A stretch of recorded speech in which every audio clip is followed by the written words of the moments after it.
Paggupit ng puso niya. Ate, baka masobrahan.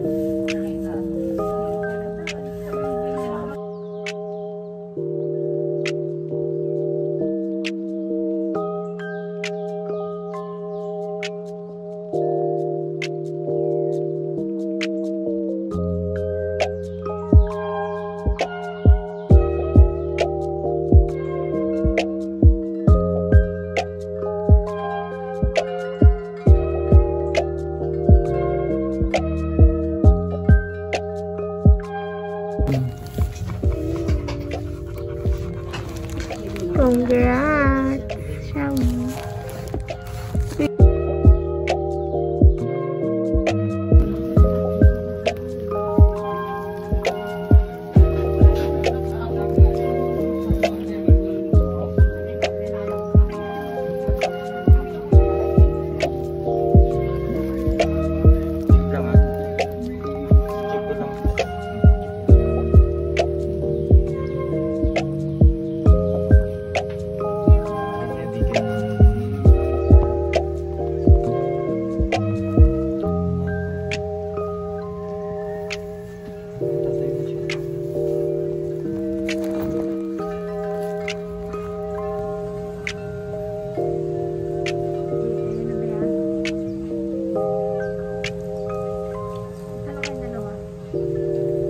Ikaw yung magana sa ulo ni Shawi. Mag-ano? I-ano mo siya, control mo kung saan ka lumog kakain siya na.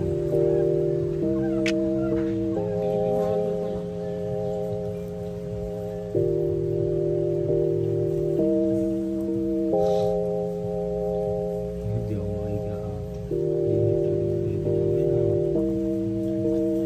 Saan nagpunta si Papa dito sa court?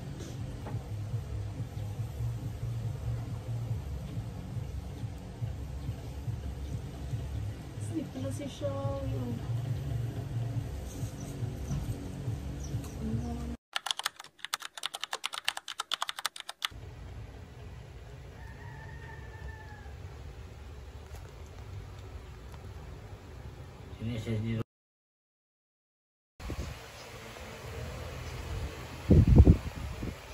Hala, sige.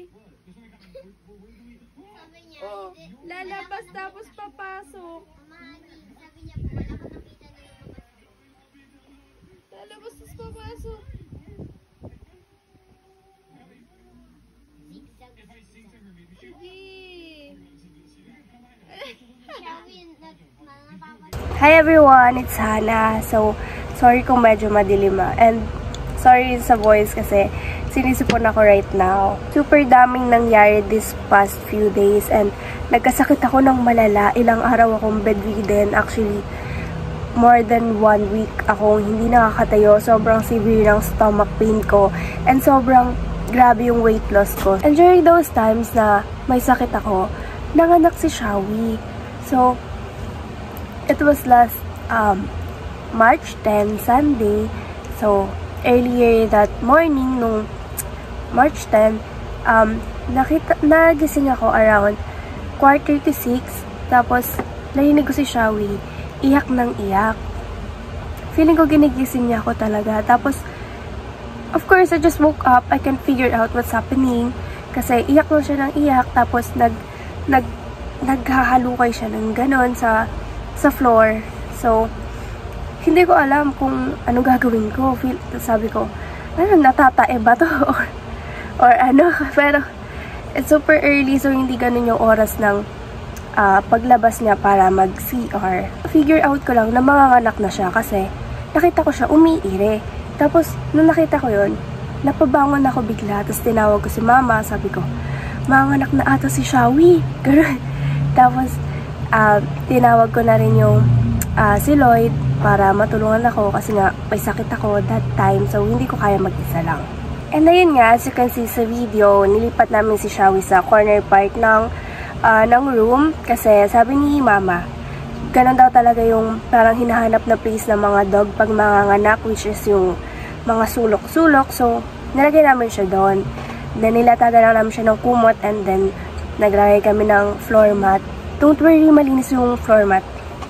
Bagong laba yun. So, hindi siya gamit kasi, syempre, kailangan clean yung gagamitan kasi mga newborn babies yun, mga newborn puppies.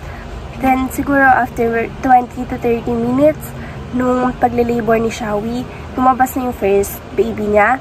Yung first baby niya is pinangalanan naming Midnight. Kasi pure black siya. Nakita nyo naman sa video. And hanggang ngayon, lumalaki sila. Hindi nagbabago yung color niya. As in, pure black siya. So, sobrang suitable nung name niyang Midnight para sa color niya. And then, yung interval kasi, as you can see din kanina sa video, yung interval ng panganak ni Shawi, hindi siya bumababa ng 1 hour. Lagi siyang 1 hour and above. So, parang, hindi ako, first time ko kasi ito eh.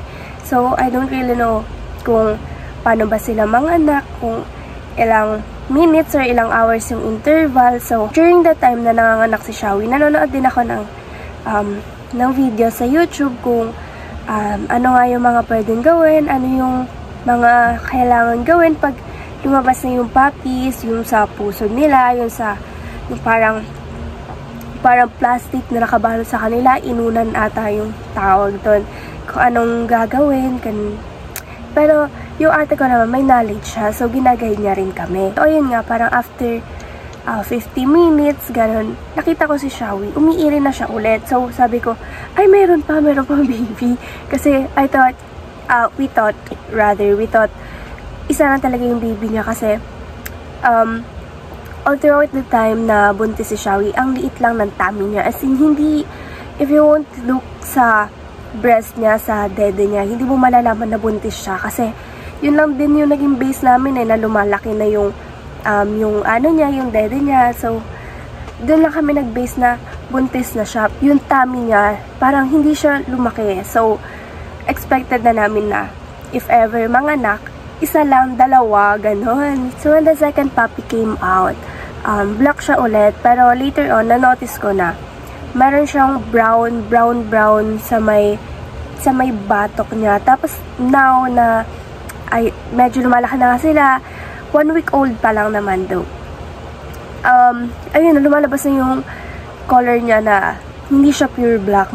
Feeling ko magiging dark brown siya pag lumaki. And yung third, yung youngest puppy ni Shawi, hindi na nakita sa video yung paglabas kasi super bigla. Nagulat na lang kami. Pero in-expect na namin na may third puppy pa kasi. Umiire pa si Shawi. So, of course, meron pa. Almost 2 hours siya nag-labor sa last puppy niya. So, naawa na ako kasi hirap na siya. Right now, parang parang color white siya. Actually, na-fake ako at first. Kala ko color white. Sabi ko, jackpot! Color white kasi gusto ko ng color white na dog if ever ikikip naman namin. Then yun nga yun, third puppy ni Shawi, yung color cream. Siya yung pinaka maliit sa kanila, pero grabe sa kanya, pinakahirap na hirap si Shawi sa pagli-labor. And yun nga, yung gender nila, lahat sila lalaki, which is I like. Kasi medyo mahirap din talaga mag-take care ng female dog kasi yun nga, nireregla, so tsaka habulin ng male dogs pag lumalabas, na inhit, ganun. By the way, yung second puppy is si Milo, then yung third puppy is si Tofi. When it comes sa food ni Shawi, nag-e-effort talaga ako na bigyan siya ng healthy and food na kakainin niya talaga, uubusin niya. Kasi, syempre, ano yun super important ngayon na kumain siya ng kumain kasi of course nagpapadede siya.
Yung mga puppies niya, to be honest, sobrang tatakaw.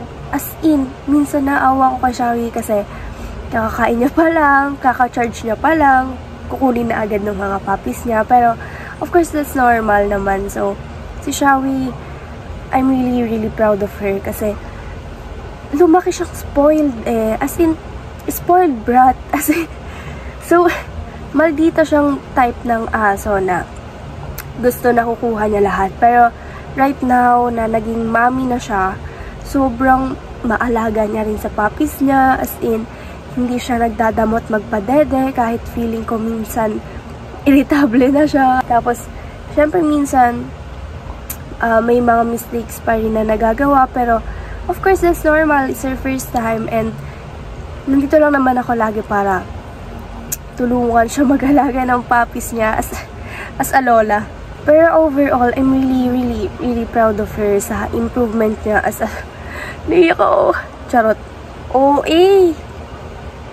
Hindi, pero I'm really proud sa attitude na niya ngayon na bumait siya, to be honest. Pero, grabe pa rin siya magpa-baby. As in, pag lumabas ako, maya-maya nakasilip na yun sa bintana.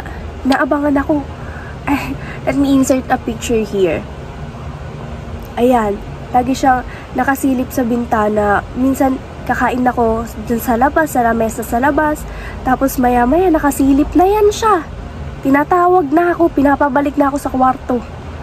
Konting oras na ako mawala sa paningin niya.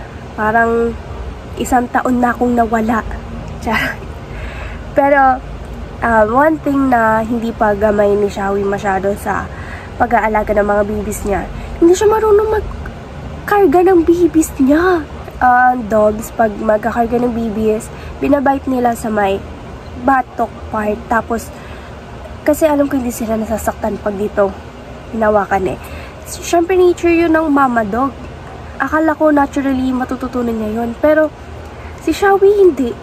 If there's an instance na kailangan umusog ng papi niya kasi hihiga siya, kasi gusto niya sa corner siya lagi nakahiga Tapos yung mga puppies niya nandun, hindi niya iuusog. Iuutos niya sa akin. Iiyak siya ng iiyak hanggat ma-figure out ko na kailangan ko iusog yung puppy niya. Ganun siya. Then one time, nahuli ko siya. Hihiga siya, tapos si Midnight, yung panganay. Si Midnight, nandun sa sulok. Doon nga lagi humiga si Shawi. Tapos, hindi siya marunong magkarga ng baby niya. Nakita ko, ito yung dalawang kamay ni Shawi. Ginanon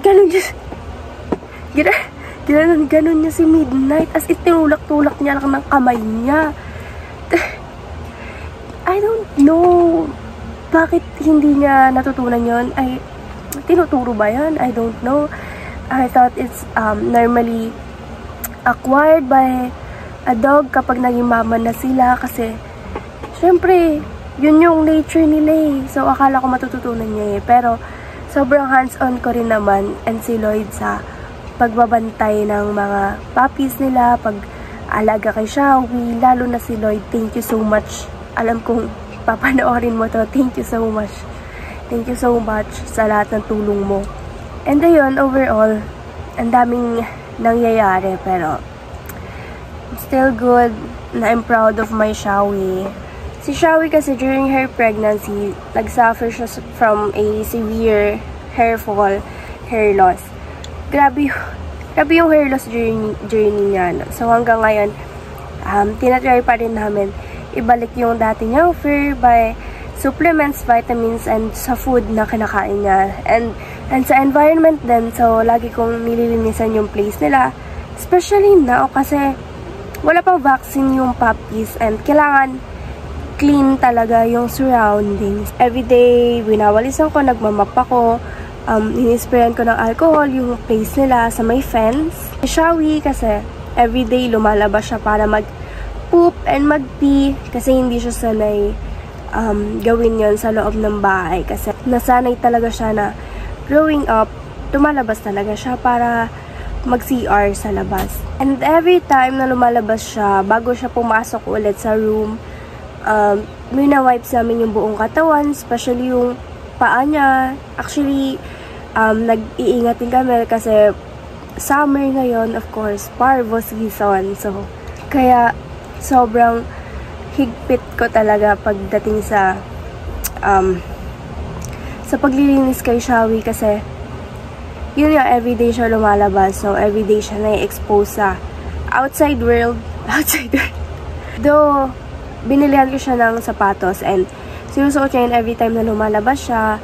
Pagka uwi niya, bago siya pumasok sa room, pinupunasan pa rin namin yung paa niya, yung whole body niya, as in buong siya, pinupunasan namin. So, to keep safe lang. So, it's better na mag-ingat kaysa magsisi sa huli. So, if you have a dog or cat, gawin nyo rin yun, no?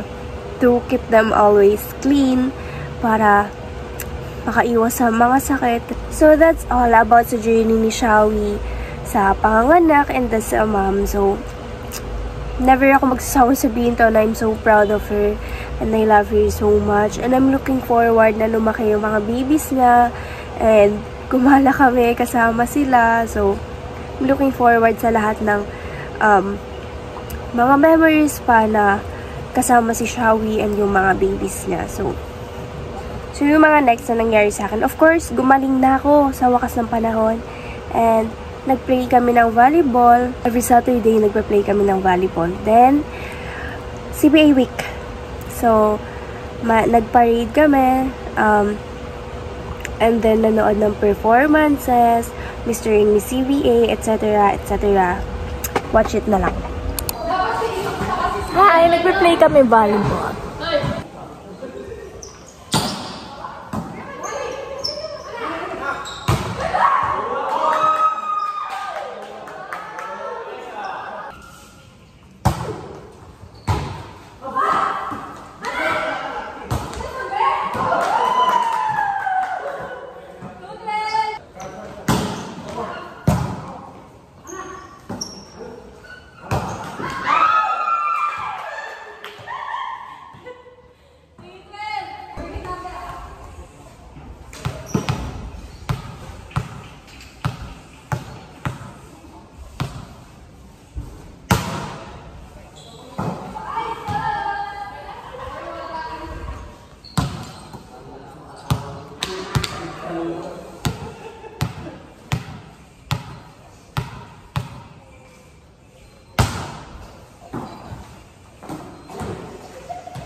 Ganito pa yung mo. Hi! Ang init si Jen.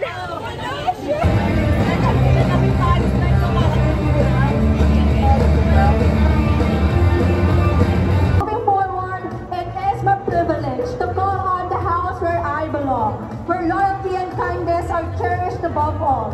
Make the entire magical place in this event.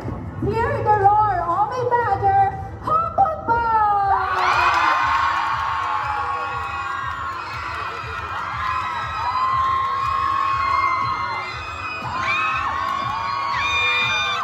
Baby, what's up?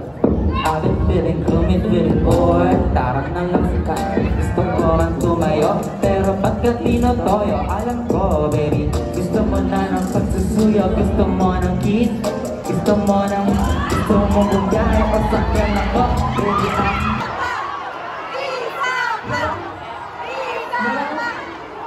Gawin natin dalawa.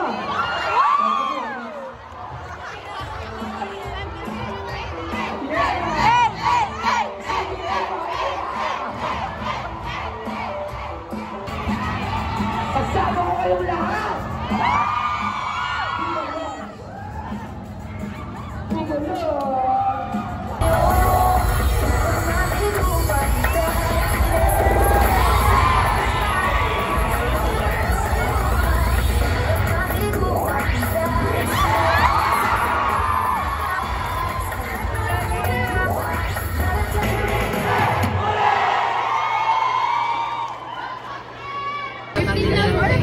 Hala, Eiffel Tower. Ito po sa harapan niyo, meron po.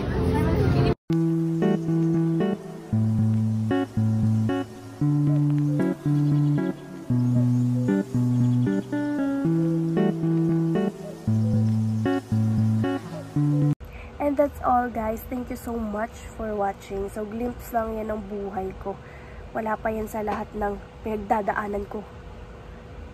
Okay. So ayan, thank you so much for watching. Again, this is Hannah and see you on my next vlog.